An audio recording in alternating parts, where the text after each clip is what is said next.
Hey guys, it's Ted Bogert. Welcome back to the TED Show. I'm excited to have this young gentleman. What did we say? Vintage, seasoned was Hank's words. Back on the TED Show. He's an old friend. Okay, a seasoned friend. Hank Van Putten is on the show. He's here to talk about his new book, More Yesterdays Than Tomorrows. I love that title. I know there's a lot of interesting background on this, Hank, and I'm excited for you to share everything and all things about your book. Welcome back to the show, my friend. How are you doing? Thanks, Ted. Again, I really appreciate this opportunity just to, first of all, have some conversation with you, but also to share about the book and hopefully make some connections with folks that they'll want to go out and buy it. Well, you and I connected thanks to Vanessa Eccles, I believe. I love her. She was doing her podcast. And that was such an eye-opening experience. If you haven't watched Hank and I talk about that or a copy of that podcast, I have it on my link tree. But that was such an amazing eye-opening experience for me. And so have a great deal of respect for Hank. But I want him to share a little bit about his background and what he has done and continues to do in our community. Sure. Okay. So I hope I don't take too long with this, but I am a retired middle school principal. I had worked in the town of Newton, Massachusetts, for 35 years. I started out as an elementary PE teacher and then a middle school PE teacher. Along the way there, I also directed a day camp at the Cambridge YMCA. I was a head coach of track and field at one of the district's high schools. And then as wanted to be said, I went over to the other side and became an administrator, first as an assistant principal in a middle school, and then as an interim principal in an elementary school, and then lastly as a middle school principal, a role that I had for about 5 or 6 years before I retired in 2009. Now, the story of my retirement, which I talk about in the book, happened because I was seeking to find my high school sweetheart, and I wanted to find a way to get to Orlando. And what I discovered was that there was an ASCD, Association for Supervision, Curriculum, and Development, national conference being held in Orlando. And again, coincidentally, a colleague said, we've been doing some research on middle schools. I'm going to submit a request for proposal. If it's accepted, would you like to go? I said, sure, absolutely. And so, I came, for that. But then I also was able to connect with my wife, Gail. We hadn't seen one another since high school, going back that far. And wow. It's absolutely wonderful, to be at this point in my life and to have someone with me, who is been along the same journey. Gail and I hadn't seen it. Say it again. It was meant to be. It was meant to be. When I got to the, it's interesting, when I was catching a flight from Boston, and I had to make a connecting flight in New York, and I was sitting in JFK, waiting for my connecting flight, and my phone rang, and it was Gail, and she says, "Are you still coming?" I said, "Yeah, I was going to give you a call, once I got there." She said, "Well, what's your flight number?" And and I'll be sure there to pick you up, and and then the rest became history, as they said. Awesome. So after about a year or so, that was 2009. After about a year or so, I still had the passion to want to teach and to want to, work with young folks. And in this case, it turned out to be college students because all of my previous experience had been K through 12. So I applied for a position at Valencia College. And I taught the new student experience for about 4 or 5 years. And along the way, I connected with Rachel Allen, who was director of the Peace and Justice Initiative, as it was at the time, became the Peace and Justice Institute. And then I'll say unceremoniously, about year and a half, 18 months ago, 24 months ago, with the new legislation around parental rights, all of the diversity, equity, inclusion work that is done in Florida that is publicly funded was halted. So all of the courses that I had been teaching were stopped, and PJI was asked, I'll use that word kindly, to not be at Valencia anymore. And PJI is now a nonprofit here in the Orlando area, doing really some magnificent things. Currently, a big project is working in Seminole County with the it's called a resilience project that includes trauma-informed instruction and teaching the constituents about ACEs, adverse childhood experiences, and their impact not only on children under 18 when as they're growing up, but also the impact that has on them as they move into adulthood. And we've had the opportunity to work with 5 schools, all of the faculty, the parent constituency. And coming up in about a week or two, we're going to start a series of student summits where we're going to have a group of 50 to 75 students for an entire day to teach with them and to work with them and to help them understand about what ACEs are and how that can impact them and what they can do to prevent it. So that's that Awesome. brings you pretty much up to date. I'm sad about the changes. That's a whole nother show that I'd love to have at some point. Sad, angry, frustrated. I'm sure I'm preaching to the choir with you, but I am happy to hear that they are still thriving and making an impact in our world, which is much, much needed. Indeed. So talk to me about the book. I love the title, More Yesterdays Than Tomorrows. What was the impetus behind this book? Well, all right. So I was finishing up my master's work. This goes back almost 30, 35 years. And there was an assignment that the professor asked us to do. I do not remember what the assignment was. I know that I do remember we had a lot of latitude as to how we could go about completing it. And so I decided to write about my life and to write about my time in education up to that point. And I guess he liked it because I got a good grade on it. And then I put it away. I just, had it filed away. I'm going to say maybe about 7 or 8 years ago, I was attending a reunion with some friends back home in New York City, in Jamaica, New York.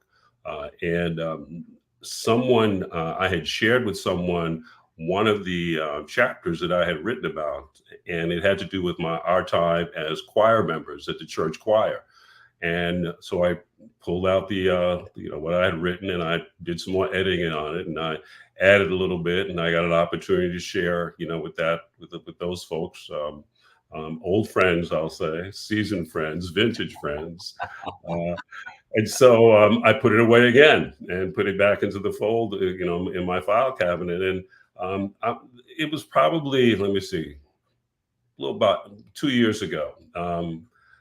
Gail said to me, you got that kind of autobiography thing there that you were working on. I've seen it a little bit. You should just finish it. I said, yeah, okay. I'll get to it. And then last January, I made a commitment that I was going to finish it. And I should add that the commitment came again from her pushing me when she just said to me, just finish it. And so I sat down and I started it, and I kept writing and I kept writing. And obviously, from 35 years ago, there was a whole lot more to write about. And that's how it all, came together. It took about, I'm going to say through August, September, to finish it. Now, I was working with an editor, kept giving me feedback and developing it. And then eventually, we got to the point, well, Hank, when do you want to have it, get it out? What's the release date? I said, well, let's go for December 1st, which is, of course, right in the middle of the holiday season. So the publisher and the printer, were obviously very busy. So it just came. Then it just came out, at the beginning of January, and I was just really excited and just thrilled, to see it and to begin to share it with people. What what part of the book, what part of writing the book, looking back at the 35 years and kind of picking up, were you most surprised about? What thing as you were writing did you find that was surprising or enlightening or you had forgotten about? I find that when we write, when we pick things up, we go back and then it takes us back to a feeling or an emotion or a memory. Did you have that experience? Yes, and there were some things that I said, okay, I'm just going to leave these couple of these little details and things out, because it would have required me to go into even more detail, and to really pick my brain, if you will, about what actually happened there. But there were, I think the for me the hardest part of writing it and finishing it was when I got to some really difficult experiences that had happened over time, and it came across in the book. The editor that I was working with was very. I was surprised, was very pleased with my writing, but then also how there was one particular part where she said, this part really choked me up. I had to really catch my breath here a bit as I was, reading it through. So the emotion that came through, that comes through, I think, is one that everyone, has the opportunity to reflect on for themselves. I say that on the back cover about the power of story and about people connecting with one another through the power of story. So, when I talk about my first days in elementary school, everybody had a first day at elementary school. Well, what was that like? Back then, and I'm talking about, the late 50s, early 60s. Back then, you went home for lunch. And going home for lunch for me was oftentimes a tutorial time with my dad. About what was going on in school and that day. I'm like 7 or 8, 9 years old, but here I am with my little desk at home having lunch, and he's drilling me on things that that I should know about, or having me spell words and things. So it's important for people. I think it's important for people, as they read the book, to reflect on their own life experiences, because by and large we've all had those experiences, in one way or another, maybe not, directly, but, vicariously or by degrees of separation. I love it. And I do remember, I'm old enough to remember going home for lunch. These kids today have no earthly idea what that even means. I want to comment on the title. When I first read the title, my initial reaction was a sadness, right? Because you're facing your mortality sort of in the title of the book. You have more yesterdays than tomorrows. But then I just reframed it. I think it's got such a positive, to me, it's a positive title. You can be reflective, but you can also be positive and use it as a motivator. That's right. You have more yesterdays than tomorrows. So you better utilize your present and your tomorrows in a more impactful way. What is it that you want to, what legacy do you want to leave when you leave this earth, Hank? Yeah, good observation and good question. Mike, we have a blended family, Gail and I, and we have 10 grandchildren. 11th is on the way, and one great grandchild. And the older grandchildren are oftentimes, or have oftentimes, asked me about, well, tell me about the Van Putten family, and what do I need to know? So there was a lot of impetus to share my story with them, and then there's also some sharing of the Van Putten history in the book as well. But you picked up on a really good point there about more yesterdays than tomorrow and mortality, because there came a point sometime for me within the last decade or so where I realize I'm like more than halfway through my journey here. Yeah. I don't know how many more, tomorrows I have. I thank the Lord every day, for giving me life until my work is complete and work until my life is done. And I don't know what the form that work may take, but each and every day, I can see, what the Lord is laying out for me to be sure that I do. So, the title "More Yesterdays and Tomorrow" was an opportunity for me to reflect on not only on my life and my mortality, but also, as you said, to put and you didn't say it exactly this way, but I will put a positive spin on it. The fact that I have had a great life, and I think that some people have not been as fortunate as I've been, and to be able, to share about, what my yesterdays were, so that folks can also consider their yesterdays and find the positive in their yesterdays.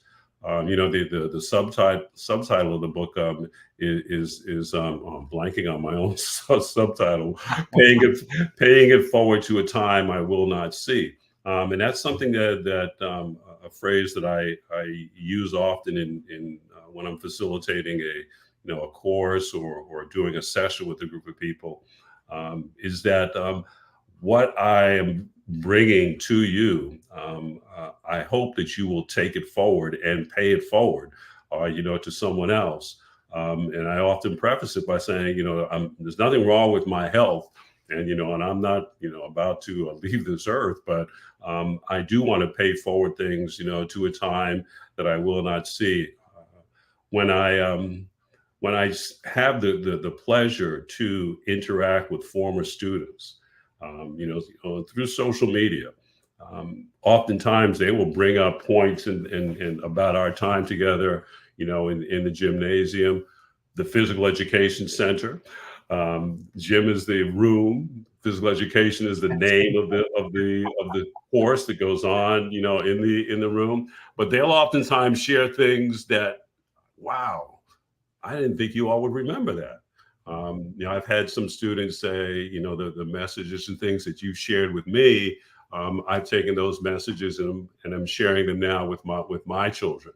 And in some cases, students that I am still in contact with are now grandparents, which is even more yesterdays than tomorrow. So, that's where the title came from. I went back and I was trying to figure out, what would be a title that would make people want to open up the book and look at it. And more yesterdays than tomorrows. At some point, we all reached there that milestone where we realize, wow, I'm more than halfway through this, and I don't know, how much longer this is going to go, but I'm going to enjoy it to its fullest. Well, I can say without any doubt that the ripple effect that you have had, because I'll say it, you're a kind-hearted, thoughtful, pay it forward kind of human being, very sharing of your spirit and your ideas and your just your support of people. You're an advocate through and through. And so I have no doubt in my mind that ripple effect of paying it forward is large, incredibly large. And I definitely am someone who was impacted by you. You are welcome. All right. Tell them the best way they can find you and find out more about the book. And you have an upcoming book signing. Don't have a date yet, but share a little bit about that with them as well. Sure. The book is available on Amazon Books. It's also, I think it's called Kindle, because I don't use it. I just think I think that's what it's called. But it's available on Amazon Books. We were talking a little bit earlier about a website. My website is ready, but I'm not ready to put it out there just yet. However, I haven't picked a date for the book signing, but I'm looking toward the end of March. And it'll be at the Writer's Block Workshop here in Winter Park, Florida. And I hope to have a lot of people come on out and just hang out some and hopefully purchase the book, and we'll have some good conversation there. The experience of writing is not something that I ever thought that I would do. I remember that somehow or other I was the editor of a school newspaper back in fourth or fifth grade or something, and it had one one edition that came out. But one of the things that I write about in the book is winning a writing contest, uh, and I won't say any more about it, than that. You'll have to, Read the you know, book. read the book and find out more about that. But I did not. I have made the mental switch that I'm a writer, and it's okay if you don't like everything that I say, but it's important that you have your own opportunity to share your thoughts as well, because your journey may parallel mine or it may be different from mine, but it's your story. And again, the power of story connects us. One of the people that I really appreciate is a woman named Emily Jane Style, who's written many years ago an article about curriculum as windows and mirrors. Windows being where you have the opportunity to share with others, what's important to you and why it's important to you. And at the same time, mirrors are the reflection of those other folks' experiences that look like your experiences or are similar to your experiences. And so when I think about, windows and mirrors and what I have shared with folks, and then also as time is going on, what folks have shared with me, where I can see myself in their story, even though I wasn't there. But connecting with folks and making folks just feel human and making a human connection with others is just so very important, certainly, in the times in which we live. And you do it well, my friend. Hank Van Putten, thank you for being on the show again. More yesterdays than tomorrows. Reach out to Hank. Go to his social media, which we have tagged here. What a blessing to have you on. I'm super excited to read the book, and I'm blessed by you, my friend. I mean that so much. All right, guys, reach out to Hank. Go check it out. You're not going to be sorry. I can promise you that. All right, everybody have a good one. Thank you so much, Hank. Okay, take care now.